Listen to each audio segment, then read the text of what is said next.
This program contains true stories of rescues. All of the 911 calls you will hear are real. Whenever possible, the actual people involved have helped us reconstruct the events as they happened.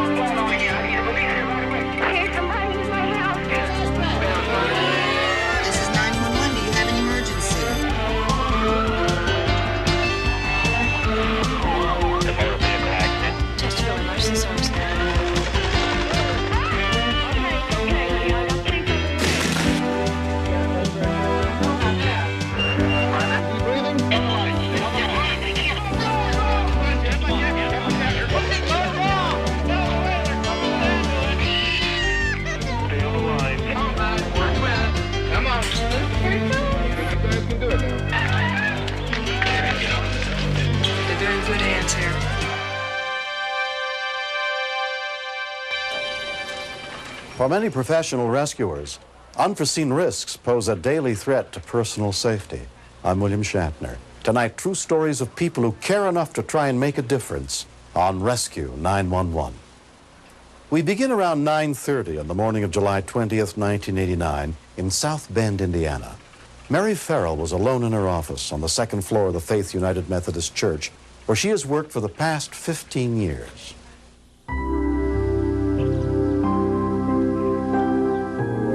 That'd be fine.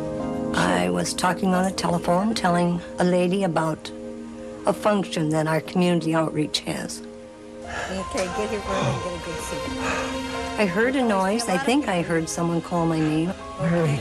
I turned around, and there was Bob Carl. What? Got terrible chest pains. Come on in here. Sit down right here.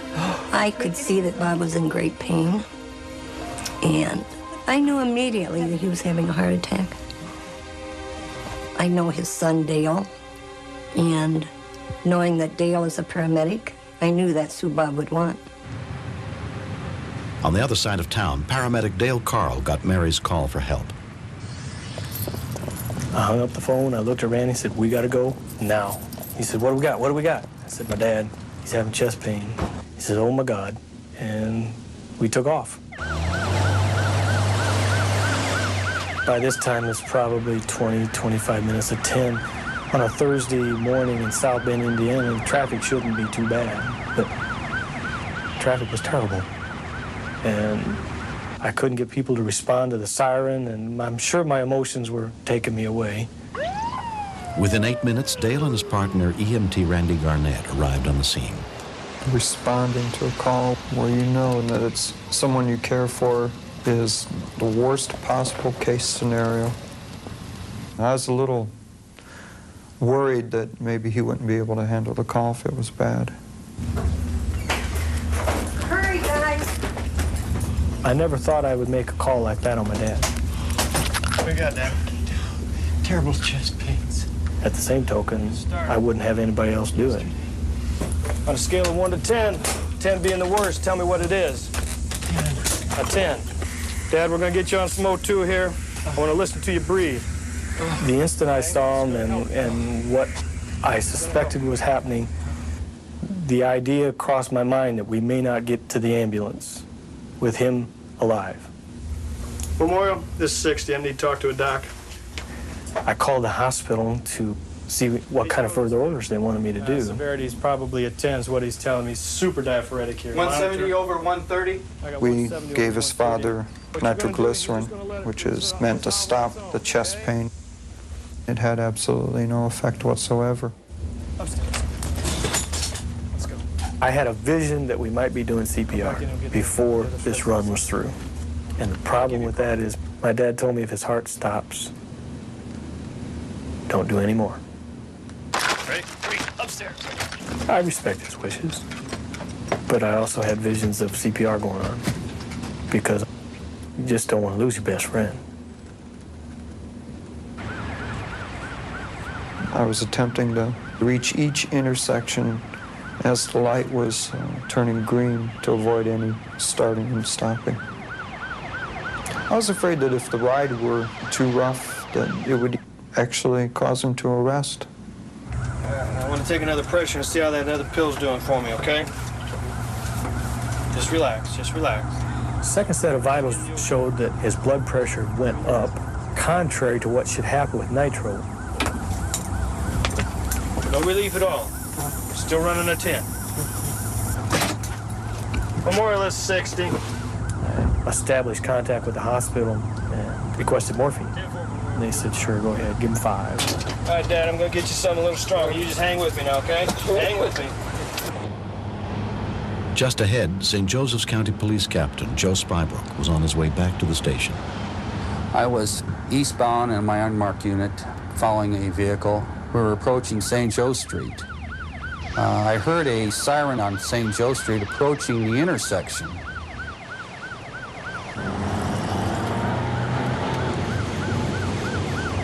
I thought to myself, he's going to hit that ambulance right in the side. Look out!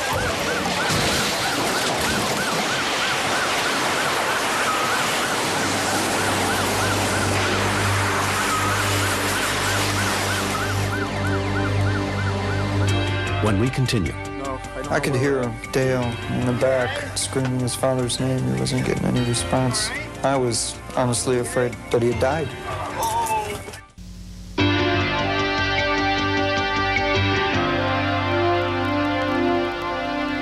When last heard from, paramedic Dale Carl had been in an ambulance on the way to the hospital, treating his 64-year-old father for an apparent heart attack. Dale's wife, Marie, waited at the hospital, unaware that his ambulance had been involved in a serious accident. Hi, Alice. Hi, Has the Marie. ambulance come up yet? No, they haven't arrived yet.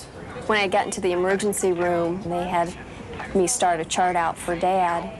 Do you know his date of birth? Was that Median's? There was a radio in the emergency room where I was standing, and I could tell that there was a very bad accident. And at that time, the fireman started running and said that it was very bad and that there was an ambulance involved and that it had rolled over. Thank you. Was that Dale? It was Dale's ambulance. They're sending another ambulance out, Marie. Okay. Okay. I gotta go. It shook me up. I thought for sure that they were dead. All I could do was put my head down on the counter before I passed out. Randy. Randy, you all right? I wasn't doing too bad, but my leg had become wedged under the seat. Station 43. We're involved in a 1050 rollover. I could hear Dale in the back screaming his father's name. He wasn't getting any response. You all right? I was honestly afraid that he had arrested, that he had died. You okay? It took me a couple of seconds to realize what had happened. I had a tremendous amount of pain in my right shoulder. You okay? Yeah, it's just marks. No big deal. Dad was laying on his side, being suspended in air by the straps from the gurney. His IV had come out. He just bleeding all over creation from that. I had to dig around in the rubble and find Dad's IV, and I grabbed some alcohol and cleaned it and plugged it back in. All right, hang with me. We'll get you out of here. Hang with me. Asked him again, how you doing? How's the chest pain? He was so short of breath, he couldn't talk to me. His condition was getting worse.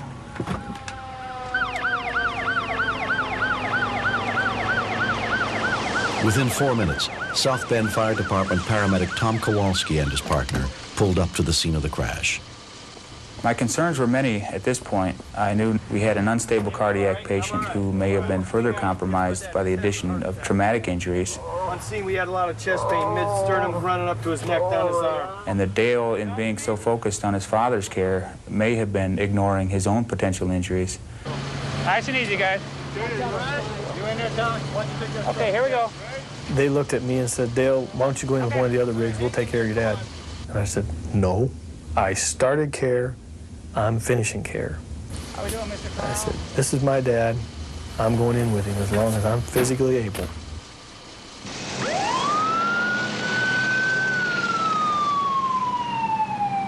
Robert Carl's vital signs were dangerously high when he was admitted to South Bend Memorial Hospital and examined by Dr. Joseph Lee. He looked awful. He looked very diaphoretic, very uncomfortable. He was in critical condition at that point. We knew we had to act fairly quickly to get him stabilized. Squeeze my fingers here. I was relieved. I felt as though a tremendous burden had been taken from me, and now I was in someone else's hands. Tests revealed that Robert Carl's heart attack was caused by blockage in 4 major arteries. The following afternoon, he underwent quadruple bypass surgery. I remember sitting in his room with him as they were prepping him for surgery. I remember telling him that I wasn't ready to be the man of the family yet. That he'd better make it. He assured me he would.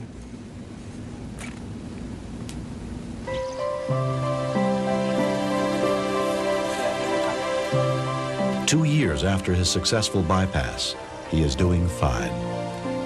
It took a while to recover from the surgery, but since then, I've been doing well, I think. I have a little shortness of breath problem, but hey, I can live with that. What the world you got? Happy birthday to you. I guess I look at life a little differently today. I feel like I'm living on borrowed time now. God has granted me a longer period of time, and I feel that He has something that He wants me to do yet. Well, since it's only 2, I think I can handle that. If it was all of them, I doubt if I could. Well, thank you. Dale and Dad and Randy were almost killed because someone was in a hurry. I still think I was the windiest because I blew it the farthest. I think the most important thing that people need to remember is that when you hear a siren or you see the lights, to pull over. The one thing that gets me to pull over is it may be my family member in there, and I want them to get to the hospital as quickly as possible. Yeah. I thank God that we can joke about it now and we say that we're just 2 old country boys that took a whooping. I'm glad at this point in time I didn't have to deal with the other side of that reality. This is what you like, right out of the patch. Best way to eat them. Yeah. I think the best thing to come out of this was the fact that my brother and my father and Randy all survived. My brother continues his work as a paramedic, and my father continues his work as a father. And they're all healthy and living their lives and carrying on. Next. Any hostage situation is a very serious situation. I knew about his martial arts background. I knew he did have fast reflexes. I just knew someone could get hurt very seriously.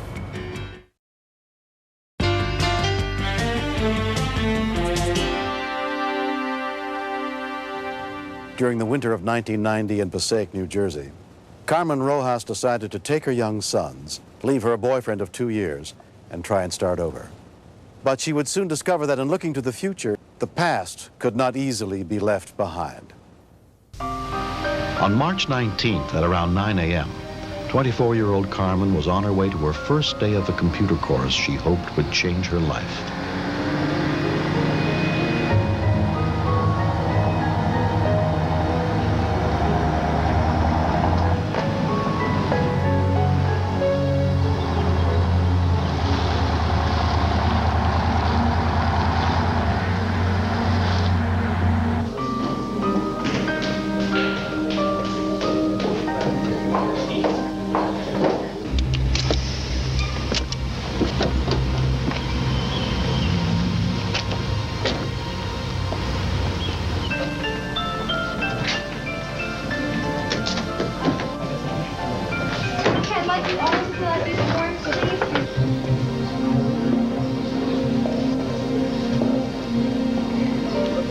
Among the students in attendance that day was Santa Rios.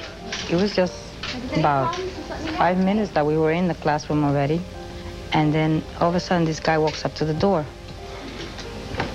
Excuse me, I'd like to speak to Carmen Rojas. We could tell that there was trouble because the minute she looked at him, she looked like, God, he's gonna kill me. Just 1 minute at a time. That's all I need. And the teacher goes to him, "I'm sorry, sir, you have to get out of the classroom. You can't be here." Just leave, please. We all thought the same. He's going to start shooting just to catch anybody. Oh, you should. Come home, Carmen. Put the gun down, Charles. As students fled the classroom, someone called the Passaic Police Department for help. Where is this? Captain Arthur Gennaro was one of the officers who headed to the scene. It started to go through my mind that it was a very good possibility that this actor was the same person I had 3.5 weeks prior, when I was able to disarm him while he was holding a .38 caliber revolver to his head and threatening to kill himself.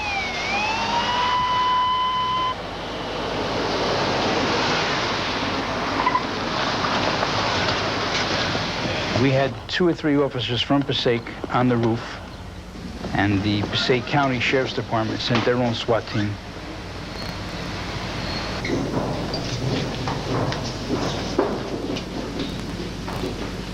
Headquarters, we have a male, female, gun pointed toward the head.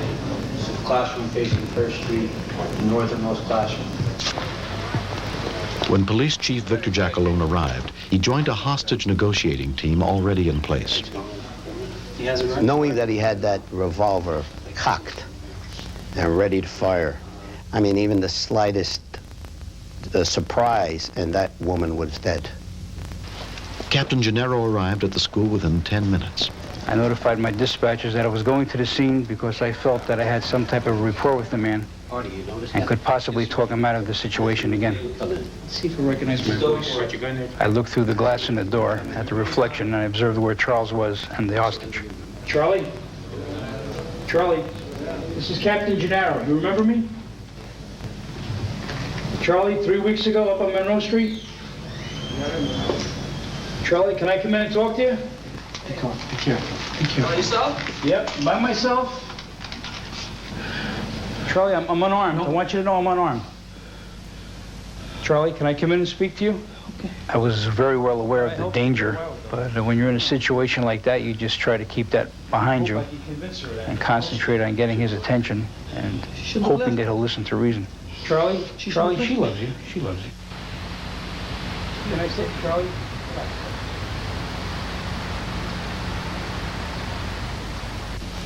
Okay. I'm unarmed. I came in here willingly to help you and Carmen out. Okay. Okay? Seeing him in the classroom, it was a different Charles. I'm here to help you and Carmen. I want to see us back together. He was very nervous. He was sweating. He seemed to be confused. He was scared. He was angry, unpredictable. Charlie, we have to talk. She's not going to talk to you facing down the barrel of a weapon. Okay, relax. Nobody's gonna hurt you. Charlie, listen to my door. Get away from the door, please.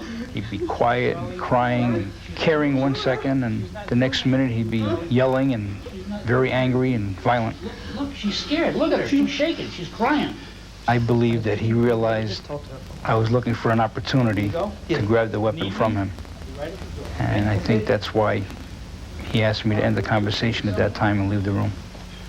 Ask Charlie and he'll get me, okay?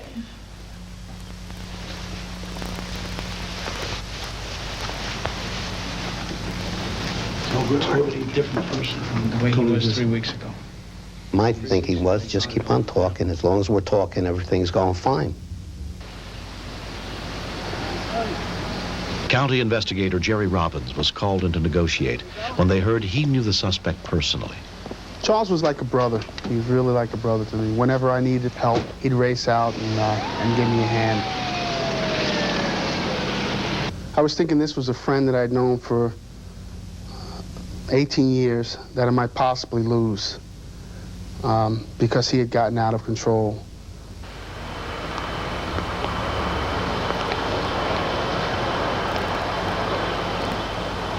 At one occasion, he did see the Passaic County SWAT team moving on the roof.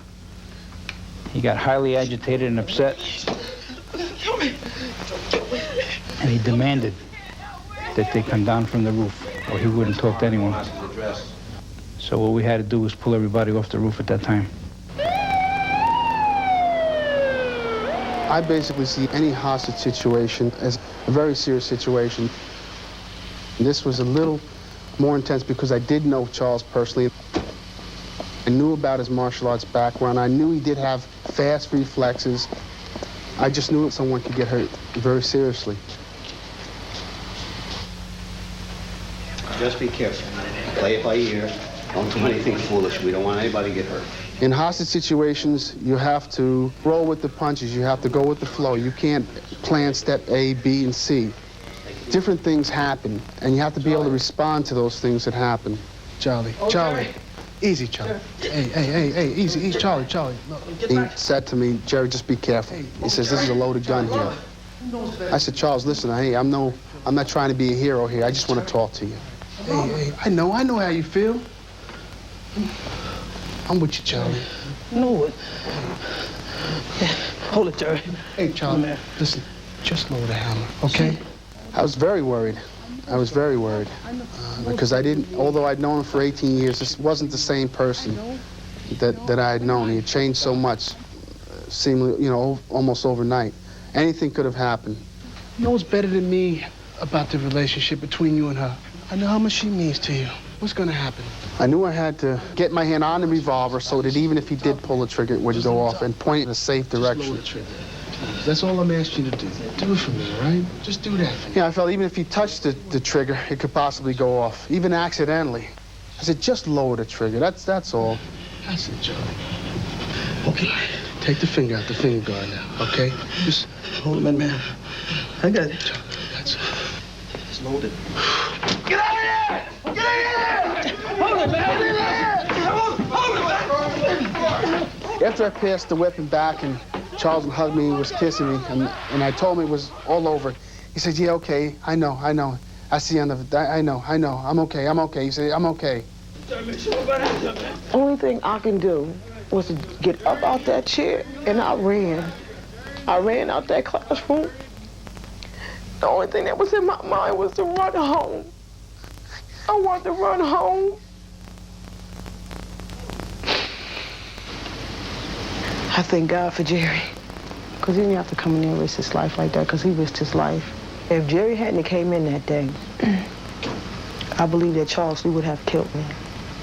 He would have shot me and killed me, because that was his intent to do. I've probably pictured that almost on a daily basis, how close a call this really was. It was a close call. And it could have gone either way. The suspect was convicted on numerous felony charges and sentenced to 12 years in prison. His case is currently on appeal. He's able to start another life, somewhere else. I don't think they'll be a threat, but it all depends on the type of person that comes out of there. You really don't know. Sometimes a worse person comes out than the one that went in. A more bitter person, and you really can't guarantee. I've been told that it was a half an hour that I was in the room talking to him, but it felt to me like it was hours. Every second felt like a minute. Every minute felt like 10 minutes. What's up? See? Like that, relax. That's the worst situation I've ever been in. Carmen Rojas went on to complete the computer course. She is trying to rebuild a life for herself and her two young sons.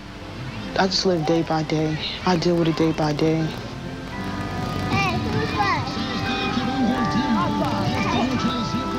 My advice to these women in the situation I was in, that where you have a man beating you, you should tell somebody what's going on in your home.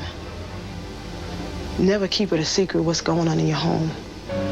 Go to your mother, go to your grandmother, go to your pastor. Don't let that fear stop you. Because that one time that you pick up that phone can save your life. You can escape it. I have, and you can. Next. Seeing Reed in the condition that he was in, I was petrified. I didn't know what to think, really what to do. You gotta help me get him out of here!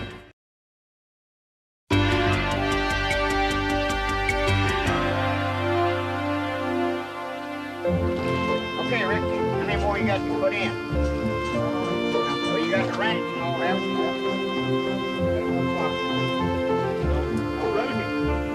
On June 9th, 1991, in Columbia, South Carolina, Chrissy Morton was sunbathing at a friend's house while her family worked on the dock at the lake behind their house.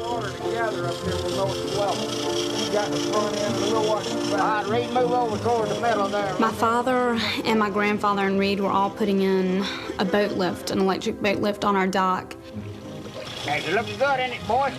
We got it. All we got to do now is put that other board on and we'll be through. When we started on the dock, we had extension cords out running our saws and the boat lift. We had the hose pre-drilled and all this before we put it in the water, so there wouldn't be any electricity around the water, period. Come on. Gotta come through you all. You got it? I got it. All right, I'm gonna get out.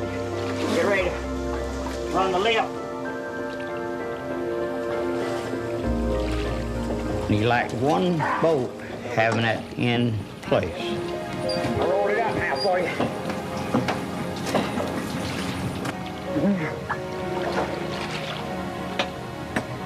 Leland Morton's son, Richard, was trying to get the last bolt in. He said, Reed, what about coming in here and jumping in and help me get this boat? What do you need, Rick? Lower it just to lower the lift a little bit. All right, and maybe get our shoulder underneath it. Now just hold on that now.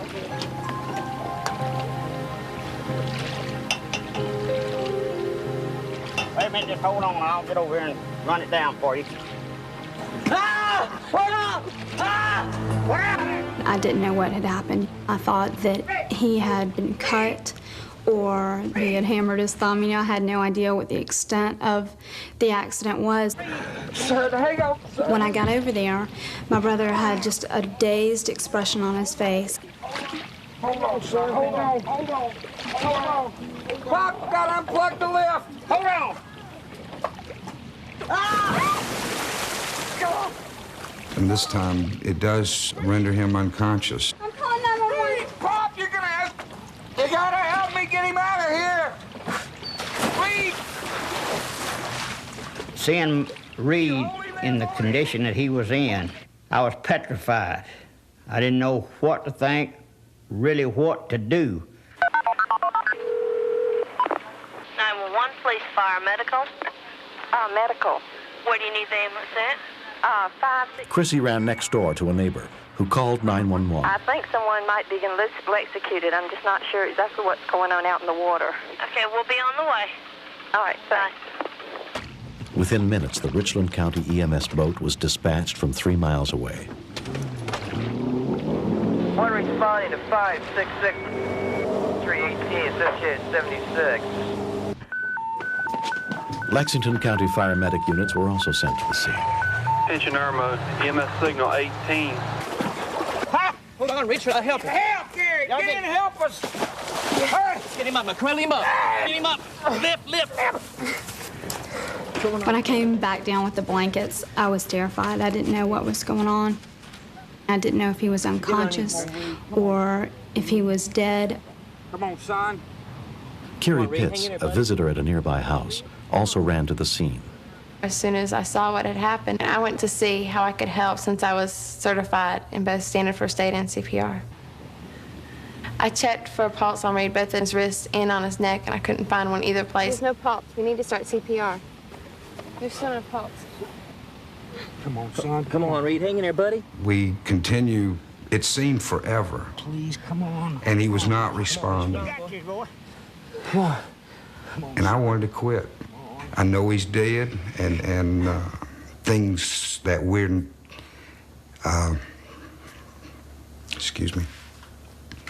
things we had planned to do flashed through my mind that weren't going to get done.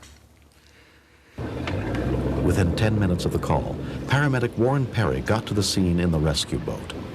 What do we got? Oh, let me check a pulse. We found a 15-year-old pulseless, non-breathing patient. Come on, boy. Take it. Come on. When paramedic Gary Waller arrived with advanced life support equipment, he found that Reed's heart had stopped. What we try to do then is we try to shock it into beating. We want to try to see if we can jump start it. Charging paddles. Clear. Checking the pulse. No pulse. We got VFib again, so we hit him again at 300. Clear. I went from hope to complete despair. One of the things that I remember going through my mind was, where would Reed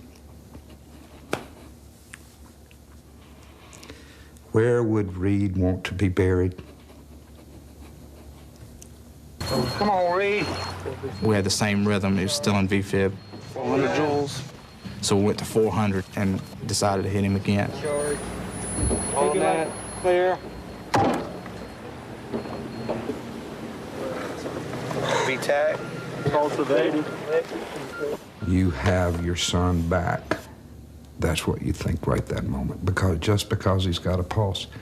And there were so many things ahead that I wasn't prepared for. As soon as we got him in the back of the ambulance, I noticed that he wasn't breathing. We rechecked the pulse, there was no pulse, and so we shocked him again.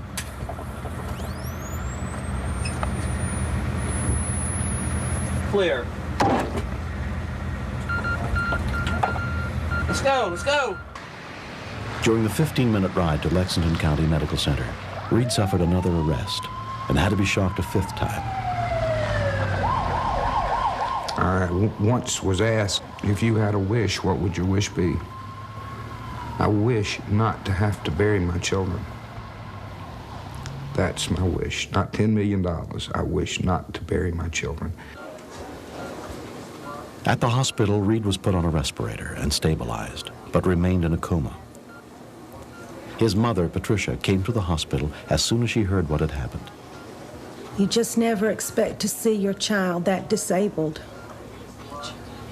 But you cling to the hope that that won't be the end result.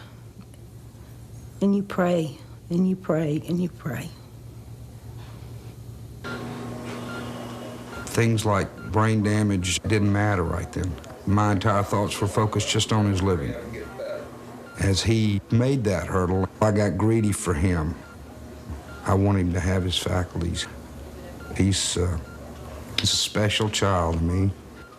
I got greedy, and I hope it was for him, because I love him more than anything. After 48 hours, Reed began to regain consciousness.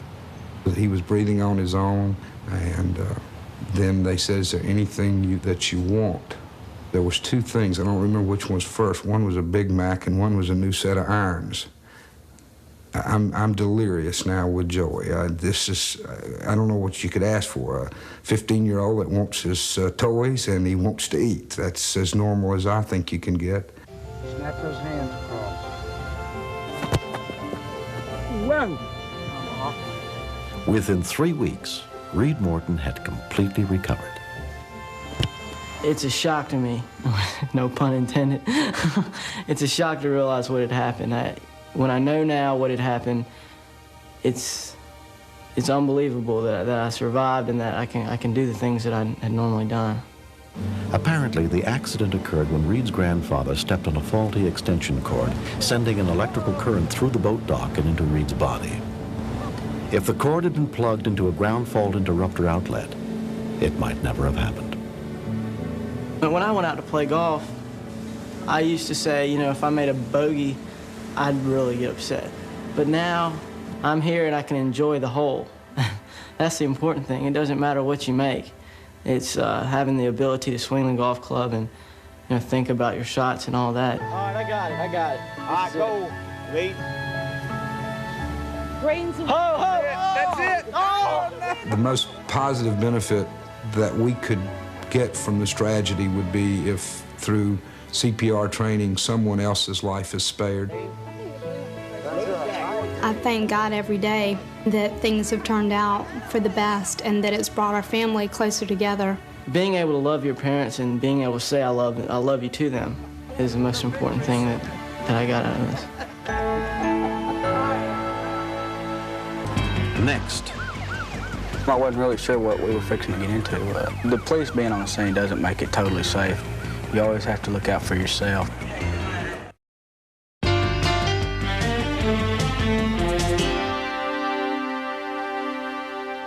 In 1990, more than 23,000 people were murdered in America, most of them with guns. Thousands more were seriously wounded by gunshot.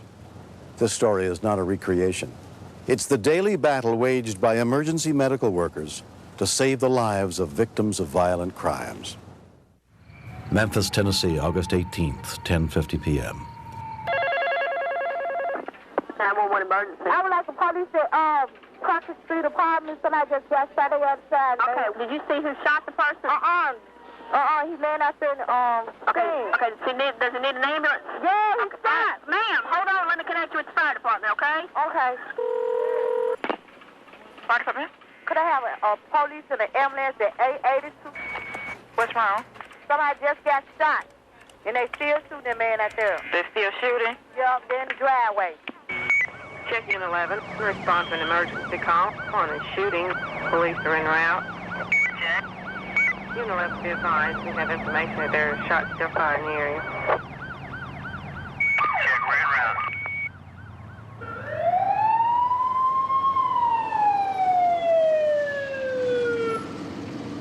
Unit 11, we're standing by at Valentine and Crockett waiting on the police. Could you advise me to get on the scene, please? I wasn't really sure what we were fixing to get into. We waited down the street on the police to get there to make sure the scene was safe before we went in. Unit 9, police advise they're in the area looking for the victim. The extra minutes that are spent waiting for help to arrive could mean the difference between life and death. Paramedic Chris Newsom and his partner followed the police to the scene. We're following the police in. Check in 11, 2256.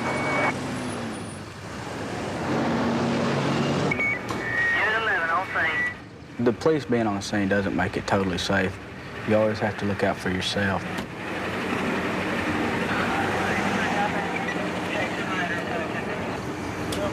How far away was it? Right up on. 2 feet. Right up on. Y'all stay right back here. It looked really bad when we got on the scene. According to witnesses, he was standing beside his car, and there were 2 suspects. Either they were going to steal the vehicle or they were going to actually rob it. Yeah, I'm going to go ahead and set you up for a man. Oh, it's hurting. I know it is. Give me a deep breath.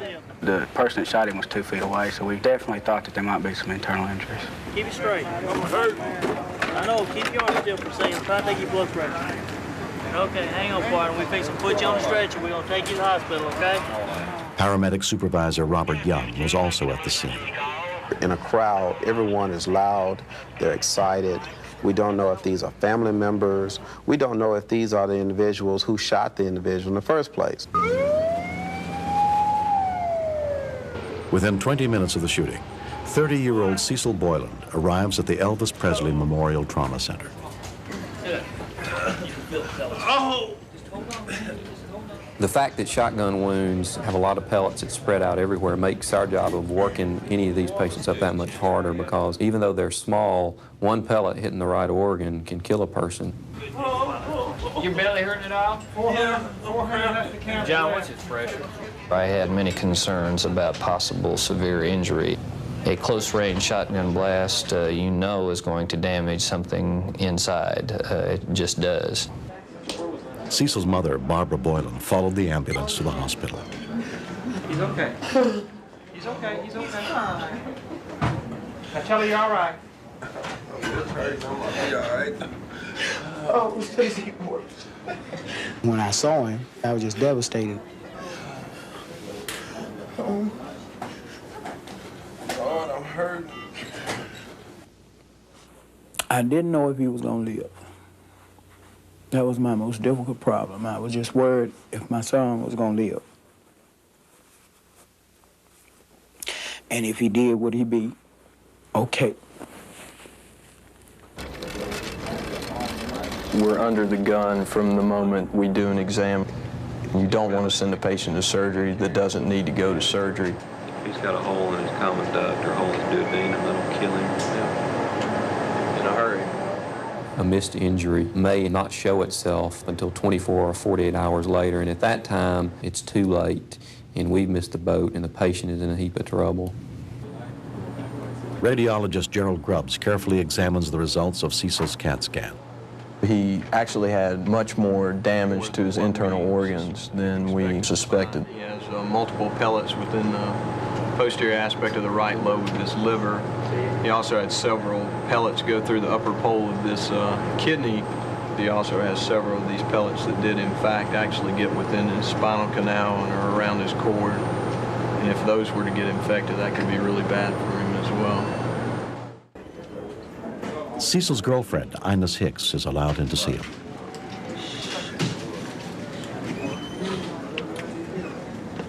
It relieved me some that he was alive, but just that thought, being shot in the back, wondering would he be able to walk.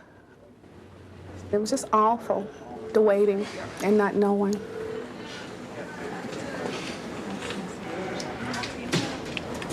Everything's okay.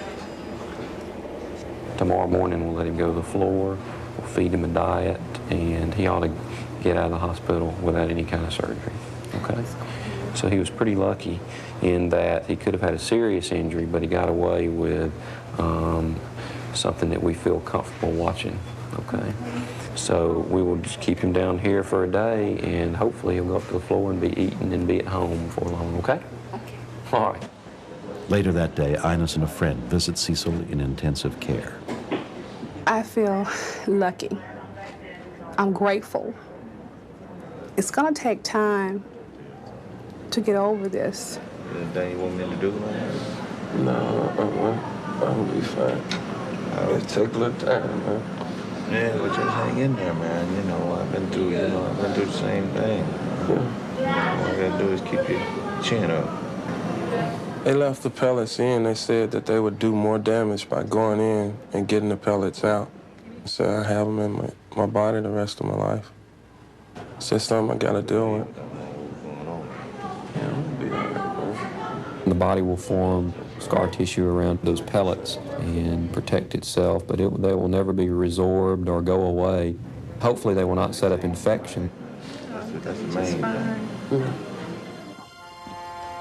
With careful treatment, Cecil's physical wounds healed without any complications. But the painful memories of that night are still vivid. I was leaving a friend's house and I was approaching the car and a guy came out of the bushes with a ski mask on his face and said, "Give me your keys." I had my keys stuck in my sock and I bent down to give him the keys and shot me in the back. That's good. I thought maybe that he would be handicapped for the rest of his life. But I'm thankful to the good Lord that he's alive. How you doing? I'm feeling fine. I do think sometimes that what would have happened if I'd lost him. My life would be empty without him. Now, on three, I'm gonna say cheese, okay? Look at the camera. Ciao. It was rough at first because I was in the bed lying down, unable to do anything. Now, just to be able to get up and do the things I used to do, it's great. Gotcha. Doctors and all the nurses and everything, I think they were very nice and did just what they could do. I'm proud they saved him.